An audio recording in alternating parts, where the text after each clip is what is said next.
O dia que quase quebramos de vez o nosso ateliê de costura e tudo isso por falta de administração e gestão do nosso negócio. Eu me chamo Leila Duarte, sou professora de corte e costura e atualmente ajudo as costureiras a se valorizar, se posicionar no mercado e a precificar os seus serviços com lucro e muita dignidade. Minha mãe, ela sempre trabalhou com costura, desde que nós éramos muito pequenos, e ela nos criou, né, no universo da costura. A gente cresceu debaixo ali dos panos da máquina e da mesa de corte. E a Sheila, ela resolveu fazer moda, design de moda. Com isso, ela agregou valor para o ateliê. Ela trouxe modernidade, ela trouxe técnica, ela trouxe avanço para o ateliê de costura, ainda que a gente ficasse em casa. Nessa época, elas trabalhavam juntas. Eu tive a época que eu fui pro convento, depois eu voltei do convento. Então teve tudo isso. E em 2018 a Sheila casou. E em 2019 ela decidiu com o esposo dela abrir um ateliê de costura. Agora até hoje me pergunto por que é que o Gui abriu um ateliê de costura. Por que, Sheila? Que o Gui abriu um ateliê de costura. Porque ele acreditou em mim. Ele acreditou nos sonhos da Sheila, entendi. Entendi, tadinho. Aí o Gui, ele investiu no sonho da Sheila. E então a gente abriu uma loja, eles abriram um ateliê aqui no centro da cidade, fica aqui bem próximo, de uma rua principal aqui também. E era um espaço muito grande. E como eles tinham dinheiro para investir, mas não tinham estratégia, e é aí que começa a coisa. E aí eles foram lá e compraram uma loja que estava fechada há 2 anos, de uma senhora que veio a falecer. Sheila fez muitas compras também de linha, de aviamentos. Até hoje tem uma caixa de zíper aqui que a gente utiliza, a gente tenta utilizar o máximo possível. Linhas de bordado. Nossa, ali dentro, inclusive, se vocês quiserem comprar, digita aí, quero comprar as linhas de bordado por um preço de banana, só pra poder, mandar embora essa linha daqui, tá? Então foi comprado muita coisa, só que sem estratégia. E eu nunca me envolvi, porque o dinheiro não era meu. O dinheiro era do marido da minha irmã. Então deixava eles resolverem. O que nós fizemos? Apenas eu e minha mãe montamos o ateliê de costura dentro do espaço deles. Só que quem gerava renda para esse local era o ateliê de costura. E nisso também havia uma desorganização de horários. Então, como era deles, a minha mãe não abria o local, chegava lá, muitas vezes estava fechado. Então, isso era falta de responsabilidade também. Isso acontecia muitas vezes, gente. Então, as coisas. Eu tô contando essa história pra vocês verem que a gente já passou por uns bons bocados. A gente até. Não, né? Eu. A Sheila, né? Até aprender. Eu também.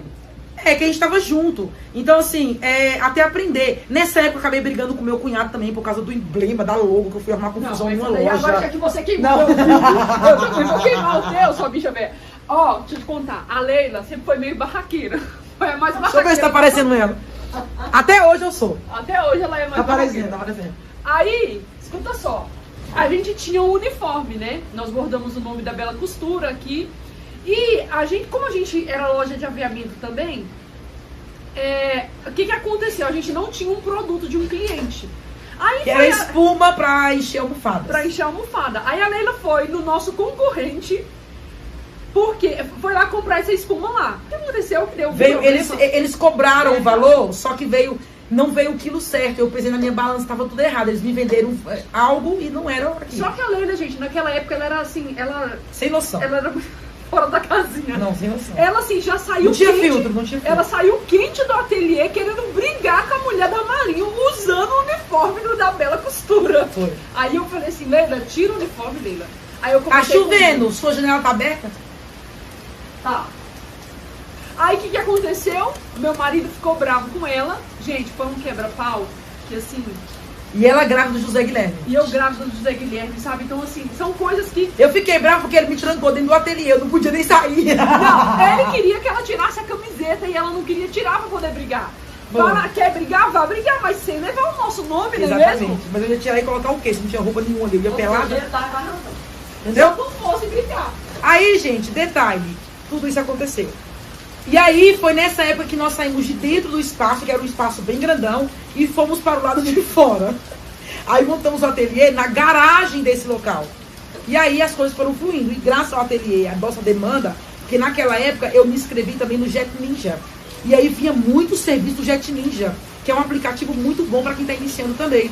Que ele funciona como o iFood da costura. E aí coisa vai, coisa vem. Não tinha mas, como ó, permanecer ali. Cara, mas isso daí é uma coisa importante. Por quê? Deixa eu falar pra vocês. Tem que estar nesse vídeo, né?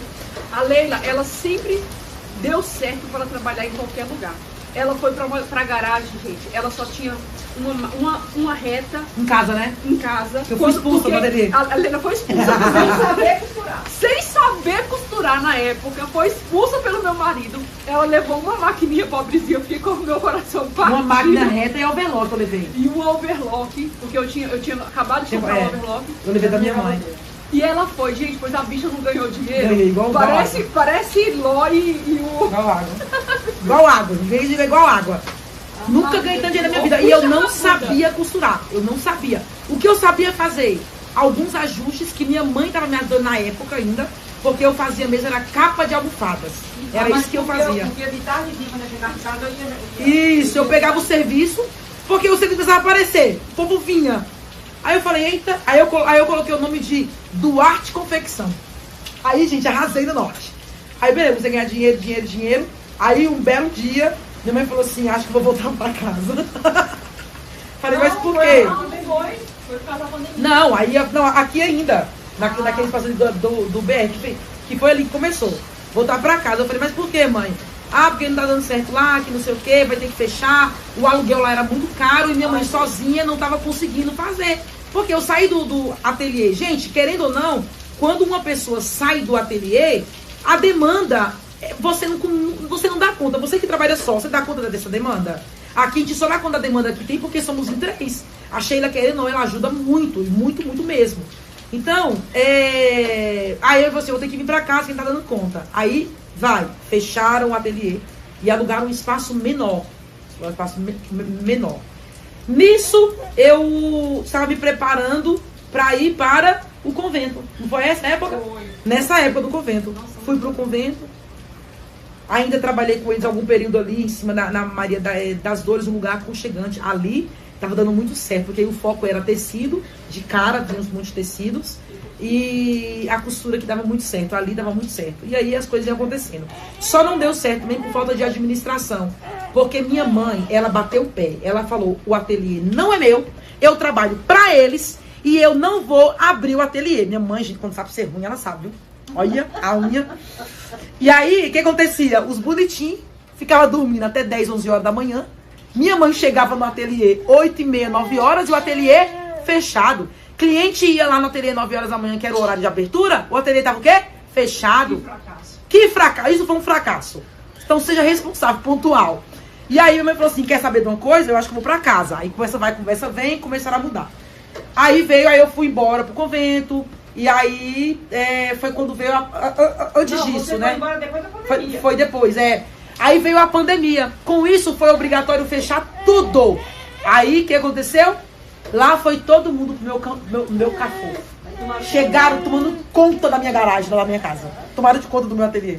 Aí beleza, aí voltamos à sociedade, porque agora só éramos nós 3. E a gente dava porcentagem de tudo isso. E aí ficamos ali. Aí foi quando eu me organizei para ir embora pro convento, fui para o convento. E elas continuaram. Só que elas continuaram sobrevivendo com a costura. Então, isso aconteceu. Aí eu fui embora pro convento e elas continuaram. Muita demanda no ateliê, muita demanda. Porque daí eu deixei o Jet Ninja funcionando, a Sheila com a minha mãe no ateliê. Aí, com tudo isso, elas ficaram trabalhando, só que não tinha gestão. Não tinha, gente. Ó, por exemplo, quando eu trabalhava só, eu ajudava em casa. Nossa, eu fazia muita coisa com dinheiro. Comprei as minhas coisas, né? E as coisas foram acontecendo. Mas eu tinha administração, eu sempre tive essa administração. E aí, quando eu saí, acabou que elas ganhavam muito dinheiro, mas não sabia pra onde ia. Tava tudo misturado. A Sheila colocava gasolina com o dinheiro do ateliê, aí pagava uma fatura com o dinheiro do ateliê, a fatura da minha mãe, e era um bolorô. Tinha dinheiro, mas não tinha dinheiro. Deu pra entender isso? Entrava dinheiro, mas não... entrava, mas não sabia pra onde ia. Quando eu voltei, eu olhei pra aquela situação e falei assim, gente, não dá pra ficar sem. A minha mãe, então toma conta. Minha mãe foi assim, ó, toma conta. Aí eu comecei a tomar conta da questão financeira, trazer clientes, e a Sheila cuidava do atendimento. Porque, gente, eu não sou gaga agora, viu? Porque, olha, eu sou tão gaga, eu era tão gaga, que eu ficava vermelha de falar. Então eu nunca quis atender. Uma, porque eu não sabia como passar o orçamento para o cliente. Não porque eu não sabia o preço. Mas é porque eu não sabia qual tecido indicar, qual era o melhor caimento. Eu não sabia sobre nada disso. Nada disso. Aí, o que eu comecei a fazer? Comecei a acompanhar a Sheila nos atendimentos. Ela ia atender a noiva, eu tava lá na sala. Ela ia fazer não sei o quê, eu tava junto. Tá? Então ela ia comprar tecido, eu ia junto, que eu ia começando a aprender, até porque a família dela crescendo, ela não ia dar conta, então eu precisei tomar de conta disso também. E aí as coisas foram acontecendo e a gestão ela foi fluindo, foi quando eu separei, fiz uma conta PJ, vocês têm ideia, quando eu vim de férias, a minha mãe e a Sheila fizeram umas fantasias, umas roupas para uma escola de dança lá de Nova York. Gente, a mulher foi para os Estados Unidos sem pagar, era R$4.500. Aí eu falei, vocês são doidos, de deixar a mulher ir para os Estados Unidos sem pagar. Pois, gente, quando a mulher chegou lá, ela não fez o pagamento. Quando a pessoa é mau caráter, não adianta. Mas depois que eu falei assim, gente, não dá pra confiar. É o outro lado do mundo. Como é que você compra alguém do outro lado do mundo? Não tem como, né? E aí, a gente foi fluindo, as coisas foram fluindo. Foi quando eu comecei a fazer gestão pelo Sebrae, comecei a fazer curso de administração, como fazer entrada e saída. Comecei a usar aplicativos para poder fazer isso. E separar. Então, tá bom. A gente tem 100% do ateliê nosso. Eu trabalhei com porcentagens. 100% é nosso. Então, vamos dividir essa pizza. O ateliê vai ficar com 40%, os outros 60% a gente divide entre nós. 20% para cada uma. Ou 15% para cada uma, como é que vai ser? Aí a gente começou a sentar e ver isso. Até a gente alinhar o como é hoje, demorou, viu? Ora era porcentagem, ora era salário, ora dividia tudo, mas nunca, em hipótese nenhuma, o ateliê ficava sem nada. Já chegou vezes de eu pegar o faturamento, tipo 30 mil, e dividir por 5. O ateliê ficava com 2 parcelas de pagamento e a gente dividia o outro entre nós. E aí as coisas foram acontecendo. A Sheila foi se distanciando do ateliê por necessidade da família. Então ela foi deixando de trabalhar mais no ateliê e foi ganhando só porcentagem. Eu e minha mãe foi dividindo. Então as coisas foram acontecendo para chegar na estrutura que é hoje. Então, para ser do jeito que é hoje, a gente quase quebrou. Literalmente. Não, só não quebrou por causa do ajuste de conceito, por causa do ateliê. Por causa do ateliê em si. Mas, se tivesse tido uma gestão naquela época, nossa, a gente não teria quebrado. A gente estaria ganhando, rachando de ganhar dinheiro agora com tecido. Sabe, estaria alavancado. O Gui estaria trabalhando com nós até hoje. Não precisaria trabalhar com empresa que ia estar ganhando o dinheiro dele com tecido, com os aviamentos. E a cidade precisava disso, sabe? Mas não teve administração, não teve gestão. E não ter gestão no ateliê de costura te leva ao fracasso. Tem que dar graças a Deus que você sabe fazer o que você sabe fazer. Porque aí você nunca fica desempregado. Mas até você organizar tudo, você vai passar por um bom bocado. Então, para a prof chegar onde chegou, nossa, gente, ó, foi suando. Hoje eu falo, o que eu botar a mão, eu vou fazer acontecer. E não é por orgulho, não é vaidade minha, gente. É porque eu decido que vai dar certo. Se eu falar, eu vou fazer um curso agora de marketing e eu vou vender, eu vou vender. Se eu falar agora, eu vou montar um ateliê no centro da cidade e eu vou fazer, isso vai ter que fazer acontecer. Doa quem doer. Eu trabalho do que trabalhar, de dia e de noite, vai fazer acontecer. Entende? Então, ter essa determinação, mas com estratégia e com gestão. Aí, a partir daí, gente, foi só alavancar. Aí, tem 4 anos que a Sheila nos convidou para vir para o centro. E aí, onde a gente está hoje, que foi uma das melhores coisas também que já aconteceu. Nós viemos para o centro e aí as coisas só fizeram assim, ó. A gente estava aqui, ó, e foi fazendo assim, ó. E hoje é só isso, ó. Hoje é só isso aqui. Claro que a hora que tem várias isso aqui, ó. Aí volta, entendeu? Tem meses que acontece isso. Mas com estratégia você consegue fazer o seu ateliê alavancar. Se pra mim foi possível, pra você também é. Gostou do vídeo? Curte, comenta, compartilha, se inscreva no canal, ativa o sininho. Quando você curte, comenta, compartilha e se inscreve, o YouTube ele entrega o nosso conteúdo com maior velocidade. Então faz a gente chegar em mais locais e para que as pessoas tenham conhecimento da valorização, do posicionamento e da conscientização de que a costura é lucrativa. Basta ter estratégia e uma boa gestão.